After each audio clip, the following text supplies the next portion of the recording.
پھر آخرت بنانے میں ایک تو فرائض کا اہتمام ہے. کیا ہے؟ فرائض کا اہتمام. اپنے دین کی دعوت کے ساتھ فرائض کا اہتمام کرو. ریاض الصحابہ پڑھو گے تو حضور صلی اللہ علیہ وسلم کی دعوت فرائض کی طرف ہوتی تھی. جسے نکلنے کی طرف آپ لوگ دعوت دیتے ہیں، نکلو ٹھیک ہے. حضور صلی اللہ علیہ وسلم نکلنے کی بھی دعوت دیتے تھے، فرائض کی بھی دعوت دیتے تھے کہ اپنے فرائض کا اہتمام کرو کہ نمازیں صحیح پڑھو. مال دیا ہے تو پائے کی زکوٰۃ ادا کرو. اللہ نے مال دیا ہے تو مال کی زکوٰۃ ادا کرنا ضروری ہے.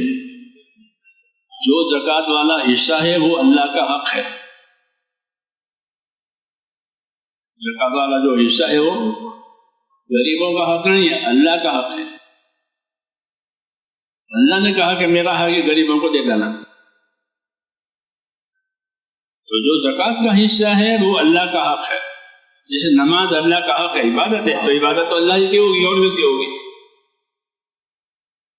اس لیے ایک تو فرائض کا اہتمام کیا جائے کہ زکوٰۃیں پوری دے. مولانا الیاس صاحب کا یہ تاثر تھا کہ پوری زکوٰۃ مسلمانوں میں ادا نہیں ہو رہی ہے. اس لیے ہماری دعوت میں خالی نکلنا نہیں ہے، لمبے خرچ پر نکلنا بھی ہے، اور جو زکوٰۃ واجب ہے وہ ادا ہونا ضروری ہے. الدعوۃ الی الفرائض حیات الصحابہ ہے. فرائض کی دعوت، خالی نکلنے کی دعوت نہیں ہے. تو اپنے مالوں کی پوری زکوٰۃ ادا کریں، علماء سے پوچھ کر. علماء سے پوچھیں کہ ہمارے پاس اتنا مال، اپنا نام نہ لے. اگر کسی کے پاس اتنا مال ہو تو کتنا جو مبہم تو کتنی زکوٰۃ آئے گی، کتنے مال پر زکوٰۃ آئے گی. کیونکہ یہ دعوت جو ہے فرائض ادا کرانے کے لیے ہے، دعوت کے لیے نہیں ہے کہ میں تو 4 مہینے ہر سال دیتا ہوں اور ٹھیک ہے، لیکن اس کا کیا اثر ہوگا کہ اس کا اثر ہوگا ایک تو زندگی میں فرائض آوے، ایمان میں یقین آوے، زندگی میں فرائض آوے. زکوٰۃ پوری دی جائے. ایسے روزہ، ایسے حج، یہ فرائض میں سے ہے. یہ حج کو سیکھے.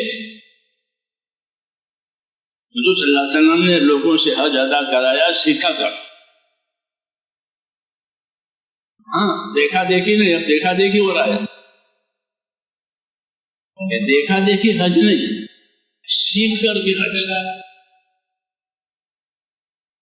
اس لیے آپ نے حج میں اپنے لوگوں کے ساتھ جوڑا تھا، میرے ساتھ حج کرو، میرے ساتھ حج کرو. اگلے سال کی امید نہیں ہے کہ میں رہوں گا سکھاؤں گا، میرے ساتھ حج کرو. تو مجمع نے آپ کے ساتھ حج کیا. یہ فرائض ہے. تو دعوت کا ایک اثر یہ ہے کہ فرائض ادا ہو جائے.